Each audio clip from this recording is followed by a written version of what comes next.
from Is It So Wrong to Pick Up Girls in the Dungeon, or to try to pick up girls in the dungeon, was, well, like Kratos, or was Kratos. So this is going to be more of a, not a dark what if, but it's going to be a lot of a lore type what if, and a lot of the main story will be changed and altered a little bit to make Belle like this, mythical creature, a mythical character. So let's just dive right into this fanfiction.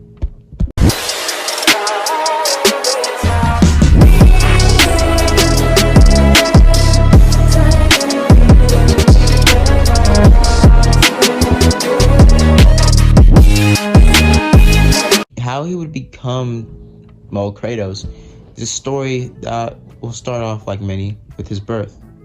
As Belle would have had a normal childhood, mainly being, pretty much raised by his grandfather. But his grandfather slowly starting to become fearful of him over the years as he would become older, eventually leaving home and moving on his own towards, well, the capital, the city. As he would have been making his way through the town, and eventually meeting Lady Estia later on. But during that time, he would have caught the attention of God. A God that would try to manipulate him. A God that will slowly and surely make him into the Kratos we all know. But we're not going to be talking about that character just so far. So you saw Belle come straight from the dungeon after being saved by Lady Valentine's. As he runs covered in, Minotaur blood, as he eventually gets to the, labor, or I guess lounge area for the heroes, to cashing their coins and their gems, as he's just literally covered in his blood. He gets, washed up, and he starts to talk to the elf girl, as they just talk about everything, and she says, oh, Lady Valentine's got a crush on her, as he just gets teased a little bit. As we see this, as basically we get a little bit of a rundown on Belle's personality, his character, everything about him, and how he acts, his dynamic between multiple different characters, and how his life is. As he eventually goes back to the abandoned church with Belle and Cellar, as he eventually meets up with Lady Estia. As we see, Lady Estia is his god, and basically he's her familiar. As this whole relationship is very much, crowded, because she has a huge crush on Belle. As we see how Belle and her just start to, chill and eat, as they're just doing their due diligence, eating some food from her job, as she tries to flirt with Belle a little bit, but Belle ain't really getting the gist of it. Now, what would happen is, well, they would have been going back and forth, and stuff would have just been happening. Nothing in the story would have changed too much, and nothing in the story would have derived from the original continuity too much, or even at all. But the main thing that would change the story so far is, well, Belle's backstory. As we would see that, well, on Belle's stats, Belle was actually trained very young to be a very powerful, weapon. If Belle's backstory, his childhood, would be a lot more darker than we will possibly even know, and we will be, shining a light on that later on in the story, part 3, part 4.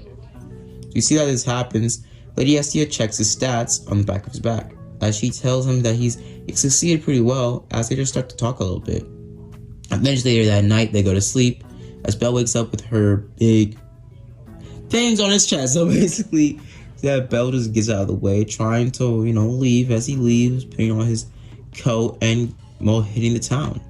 He eventually comes across the same bar or diner and meets up with the silver-haired girl, as it's kind of a bond there, or a little bit of a romantic, situation here. As she hands him a gem, as he's pretty, fond of it, and says thank you. They start to talk a little bit, and he's given lunch, but he says he can't, accept it. But she refuses and says you need to, or you have to. As well, he refuses it, as a little bit of a relationship starts to bloom a little bit, as she obviously has a crush on him. As he hits the dungeon, and as he's hitting the dungeon, he starts to, pretty much just thrive around. Him eventually being somewhat from afar, being watched by something, being stalked by someone. As we see that out of nowhere, these bug-like monster wolf creatures start to come out the wall, as they start to try to basically jump Belle. As Belle takes out his knife and starts to take them all out, basically pulling an all-nighter in the dungeon. But in this story, how this night would have gone would be very different. During this night, we would have seen that Bell would have been fighting, him eventually doing dodges, flips, and kicks, as we would see from afar that Bell was bleeding on how strong he was to begin with. Bell wasn't the strongest, but he was skilled. Bell was doing backflip cartwheels and was fighting like a Spartan. Of all things, a Spartan. It's like he was trained. But we see how Bell would have taken them out pretty quickly, as Bell would have just walked off.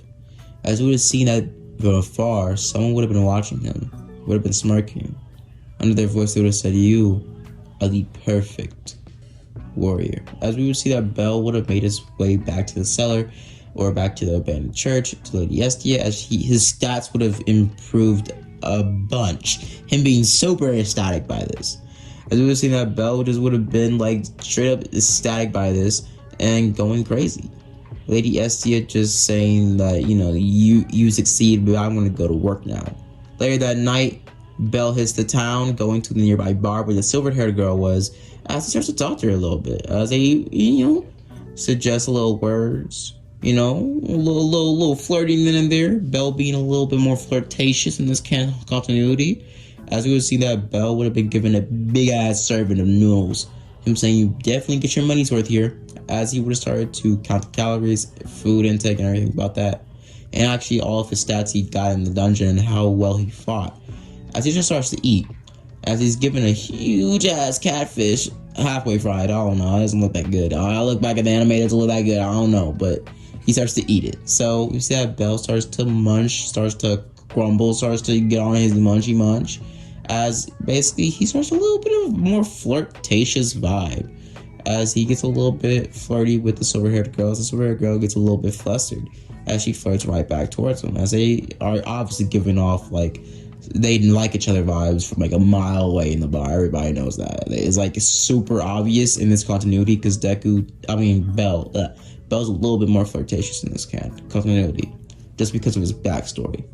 As we said, Bell just snuffing his face as the silver-haired girl starts to talk about the bar and everybody that comes in here and the adventurers.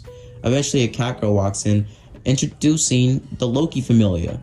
As everybody sees the Loki Familia, as we see that Bell is kind of, impressed, but very much is super into Lady Valentine's. Lady Valentine's walks in with her guild. As well, we see that everybody sees her as the Sword Princess, as Bell is completely and utterly shocked and in disbelief and super like flaring up. His face is bright red. As Bell's watching, as eventually they start to overhear, or he starts to overhear about the wolfman making fun of the white-haired boy that absolutely got wrecked and had to get saved by Lady Valentine's. As he hears this, as he's getting real pissed off, as somehow flashes of his past start to cloud his mind, as he hears the wolf guy talk shit about him, eventually him lashing out, as his eyes would become a little bit more twitchier, as his background or his flashbacks of his past, of him being beat as a child, him being kicked off ledges, him being stabbed, him being cut and bruised, like he was trained like a warrior, like he was treated like nothing when he was younger. As we would see that Bell would have kind of lashed out, running out of the bar, as we would have seen that he just would have left. Later that night, Bell would have hit the dungeon, as that night, the story, that course of Bell's life would have changed drastically during this time. As Bell would have started to go ham in the dungeon, him being cornered by, 2 Minotaurs, bro. 2 Minotaurs! Like, bro, how is this possible? But with the help of a nearby being, they were able to be led up here to the Pacific time where Bell would have been coming across them. It was like it was planned. As we would see that Bell would have started to fight these Minotaurs, trying to fight back, as he would have started to pull out his tricks, as he would have started to fight like a freaking Spartan hero, trying to use his wits against these things. As he would have started to dodge and more, him not really having the equipment to really go up against him, as he would have started to get bodied, getting thrown on the ground and getting pummeled. As we would see eventually on the ground, as he would be coughed up, bleeding, a Minotaur about to stomp him out to death, as he would have heard a voice. voice. He would have heard, call on my name, ask for my power, and I shall give you power. As Bell is completely confused and yells out the name, well, Ares, as he would have yelled out the name Ares, give me your strength, become and make me powerful. As we would see a bright, big burst of fire would have enveloped the whole hallway, the whole cave, the whole sector.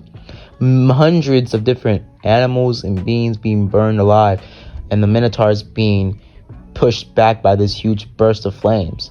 As we would have seen that Bell would have opened his eyes, him being shown that he had a marking on his eyes.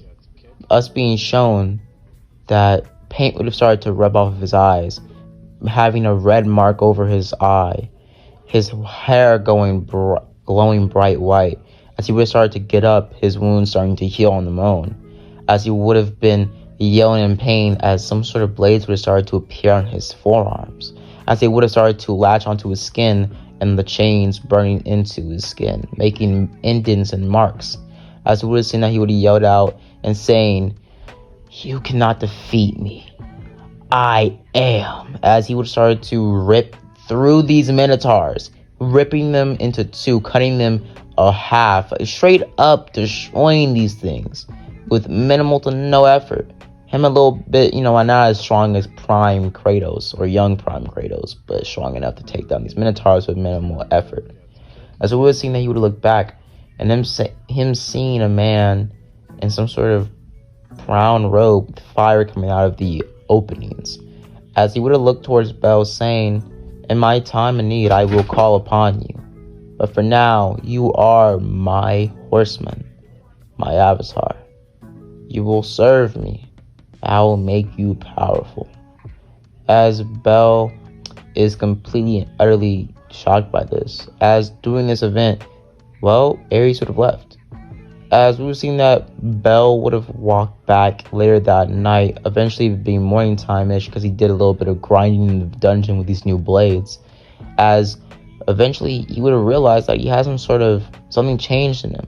Not just the power he got from not just the power he got from Ares, the power he got from himself, the power he got from his family, his true power deep inside. But we're not going to explore that just yet, because I'm going to leave it up here, guys. So I hope you guys enjoyed the video. Hope you guys like and subscribe. And as always, guys, have a blessed day. Deuces.